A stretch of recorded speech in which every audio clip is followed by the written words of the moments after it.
গত দুটো ভিডিওতেই আমি আপনাদের এই চুক্তির একেবারে ভিতরের খবরগুলো বিস্তারিত জানিয়ে দিয়েছিলাম, কিন্তু এই প্রতিবেদনে আমি আপনাদের এমন একটা অদ্ভুত চাঞ্চল্যকর তথ্য জানাবো যা শুনে আপনারা আক্ষরিক অর্থেই চমকে উঠবেন।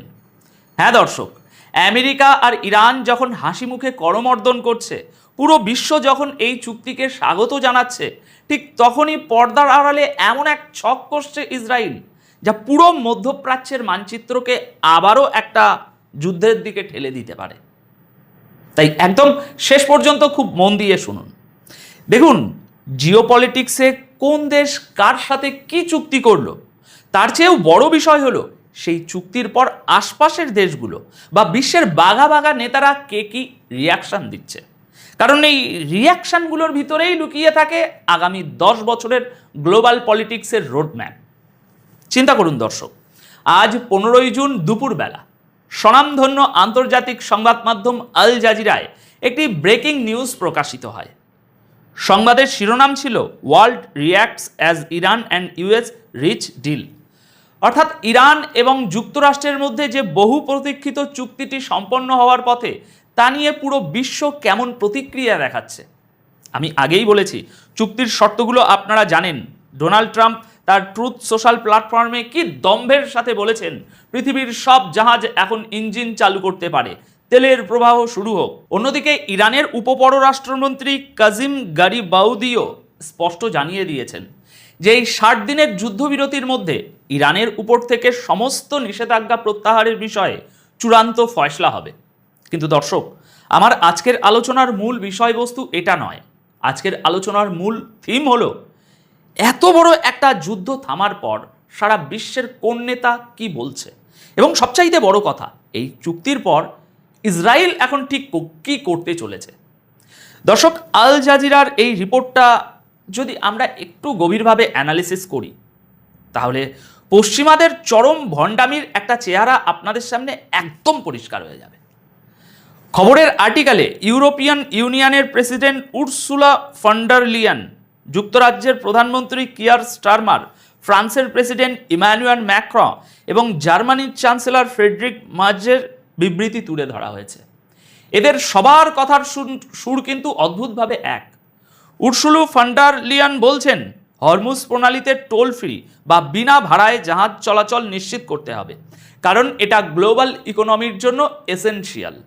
যুক্তরাজ্যের প্রধানমন্ত্রী কিয়ার স্টারমারও একই সুরে গাইছেন। তিনি আবার এককাটি সরেস হয়ে বলছেন যে হরমুজ প্রণালীতে মাইন সরানোর কাজে যুক্তরাজ্য সাহায্য করতে প্রস্তুত। ফ্রান্সের ম্যাক্রো বলছেন, বিনা বাধায় সামুদ্রিক ট্রাফিক চালু করাটা খুব জরুরি। এমনকি জার্মানির চ্যান্সেলরও এই চুক্তিকে বিশ্ব অর্থনীতি চাঙ্গা করার উপায় হিসাবে দেখছেন। দর্শক, আসল ব্যাপারটা হলো পশ্চিমাদের কাছে মানবিকতার কোনো মূল্য নেই। তারা দেখছে যে ইরানের সাথে এই সংঘাতের কারণে হরমুজ প্রণালী বন্ধ হয়ে যাওয়ার উপক্রম হয়েছে, তেলের দাম আকাশ ছোঁয়া হয়ে যাচ্ছে, পশ্চিমা অর্থনীতি হুড়মুড় করে ভেঙে পড়ছে। ঠিক সেই কারণেই তারা আজ বাধ্য হয়ে ইরানের কাছে মাথা নত করে এই চুক্তিতে এসেছে।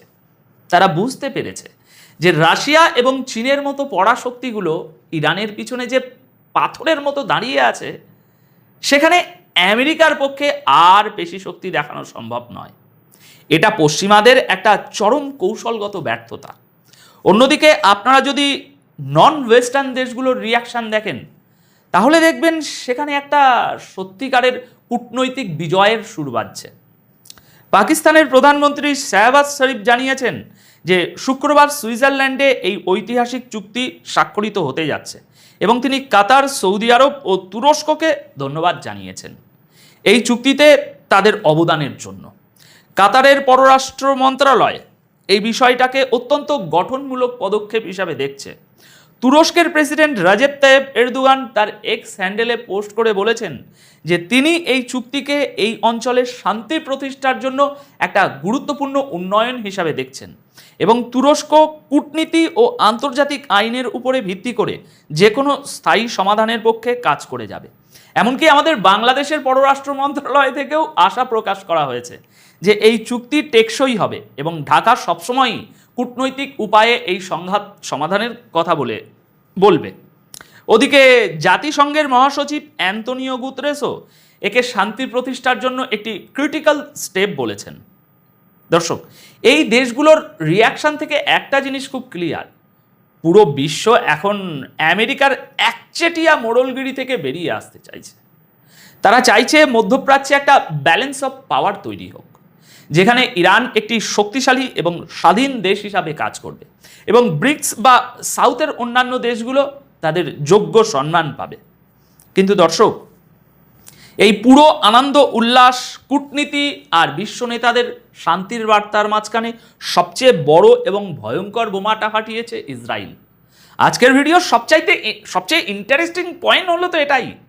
আপনারা নিশ্চয়ই ভাবছেন, আমেরিকা যখন যুদ্ধ থামিয়ে দিল তখন ইসরায়েল তো লেজ গুটিয়ে চুপচাপ ঘরে ঢুকে যাওয়ার কথা। কিন্তু না, আল জাজিরার আজ দুপুরের এই রিপোর্ট অনুযায়ী এই চুক্তির পর ইসরায়েলের প্রতিরক্ষামন্ত্রী ইসরায়েল কাটজ এবং অর্থমন্ত্রী বেজালেল স্মোট্রিচ যে বিবৃতি দিয়েছেন তা আক্ষরিক অর্থেই বিশ্ব শান্তির বুকে একটা কড়া থাপ্পড় এবং আমেরিকার জন্য চরম বেইজ্জতের একটা বিষয়। প্রতিরক্ষামন্ত্রী কাটজ সরাসরি এবং অত্যন্ত দম্ভের সাথে বলেছেন যে এই অন্তর্বর্তীকালীন চুক্তি চলাকালে লেবাননের যেসব এলাকা ইসরায়েল দখল করেছে সেখান থেকে তারা 1 ইঞ্চিও পিছু হটবে না। শুধু তাই নয়, তিনি স্পষ্ট ভাষায় জানিয়ে দিয়েছেন যে লেবানন, সিরিয়া এবং গাজার দখলকৃত এলাকায় ইসরায়েল অনির্দিষ্টকালের জন্য অবস্থান করবে। তিনি রীতিমতো হুমকি দিয়ে বলেছেন যে ইরান যদি লেবাননে ইসরায়েলের উপরে কোনো হামলা করে তবে ইসরায়েল প্রবল শক্তিতে ইরানে আঘাত আনবে। লজিক্যালি চিন্তা করুন তো দর্শক, আমেরিকা যে কিনা ইসরায়েলের সবচেয়ে বড় পালক পিতা, যাদের দেওয়া টাকা আর অস্ত্রে ইসরায়েল এতদিন লাফিয়েছে, তারা ইরানের সাথে একটা পিস ডিলে পৌঁছালো। আর ইসরায়েল কিনা বলছে তারা আমেরিকার এই শান্তির বুলি মানবে না। এর মানে কি দাঁড়ায়? এর মানে হলো ইসরায়েল এখন বুঝতে পারছে যে আমেরিকা নিজের স্বার্থে, নিজের তেলের দাম কমাতে, পশ্চিমা অর্থনীতিকে বাঁচাতে ইসরায়েলকে কার্যত মাঝ দরিয়ায় একা ফেলে দিয়েছে। ইসরায়েল এখন একটা ফাঁদে পড়া ইঁদুরের মতো আচরণ করছে, যারা বুঝতে পারছে না যে আমেরিকার সরাসরি সামরিক সাপোর্ট ছাড়া তারা এই অঞ্চলে টিকে থাকতে পারবে না। এখানে ইসরায়েলের অর্থমন্ত্রী বেজালেল স্মোট্রিচের বক্তব্যটা আমাদের খুব ভালো করে বুঝতে হবে। স্মোট্রিচ তার এক্স হ্যান্ডেলে অত্যন্ত ক্ষোভ প্রকাশ করে বলেছেন, ইরানের সাথে আমেরিকার এই চুক্তি ইসরায়েল এবং পুরো তথাকথিত মুক্ত বিশ্বের জন্য চরম খারাপ একটা ব্যাপার। তিনি বলেছেন, তেহরানের বিরুদ্ধে তাদের যে যৌথ ক্যাম্পেইন ছিল তা ইতিমধ্যেই ইরানকে দুর্বল করার ক্ষেত্রে অনেক সফলতা পেয়েছিল এবং সেই অর্জনগুলো তারা কোনোভাবেই বৃথা যেতে দেবে না।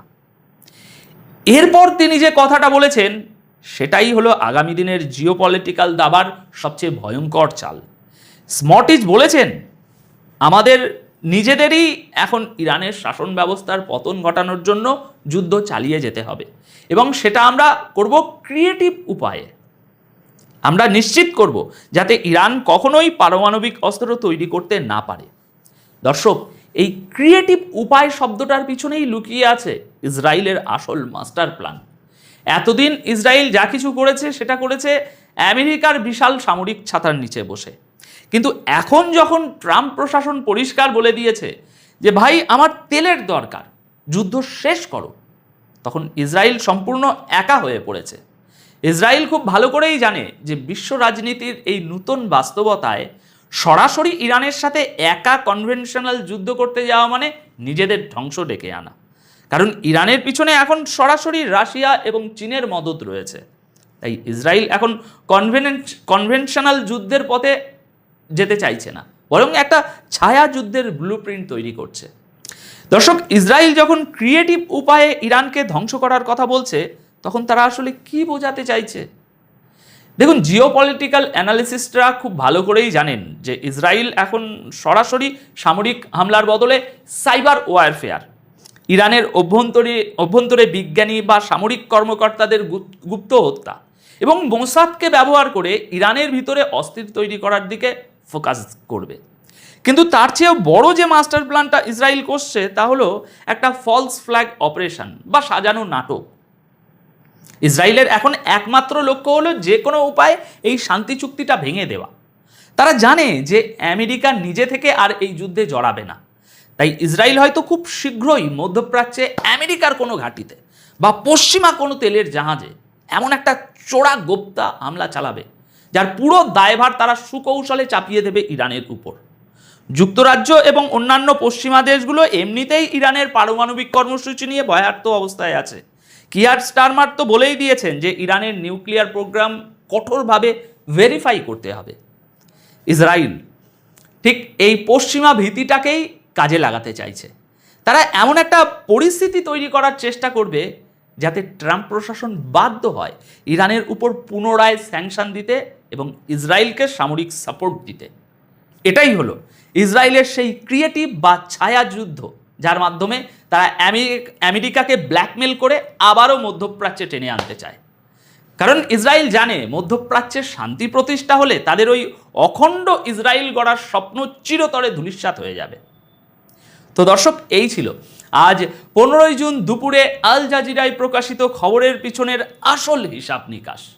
সারা বিশ্ব যেখানে শান্তি চুক্তির আনন্দে ভাসছে, পশ্চিমা নেতারা যেখানে নিজেদের তেলের জাহাজ নিয়ে ব্যস্ত, সেখানে ইসরায়েল বসে বসে বুনছে জাল, একটা নতুন ধ্বংসের জাল। ইরানের চাপে আমেরিকা হয়তো পিছু হটেছে, কিন্তু ইসরায়েলের এই বেপরোয়া জেদ আগামী দিনগুলোকে মধ্যপ্রাচ্যকে কোন দিকে নিয়ে যাবে সেটাই এখন দেখার বিষয়। এখন আপনাদের কাছে আমার একটা প্রশ্ন, চিন্তা করে কমেন্ট বক্সে জানাবেন। আপনাদের কি মনে হয়, ইসরায়েল কি সত্যি তাদের এই তথাকথিত ক্রিয়েটিভ বা ছায়াযুদ্ধে সফল হবে, নাকি এই অতিরিক্ত আত্মবিশ্বাস আর অহংকারী শেষ পর্যন্ত ইসরায়েলের পতনের মূল কারণ হয়ে দাঁড়াবে? যাই হোক, আপনাদের মতামত অবশ্যই কমেন্ট করে জানাবেন। আজ তাহলে এ পর্যন্তই, দেখা হবে আগামীকাল আরও কিছু নতুন বিশ্লেষণের সাথে। সবাই খুব ভালো থাকবেন, সুস্থ থাকবেন। ধন্যবাদ আপনাদের সকলকে।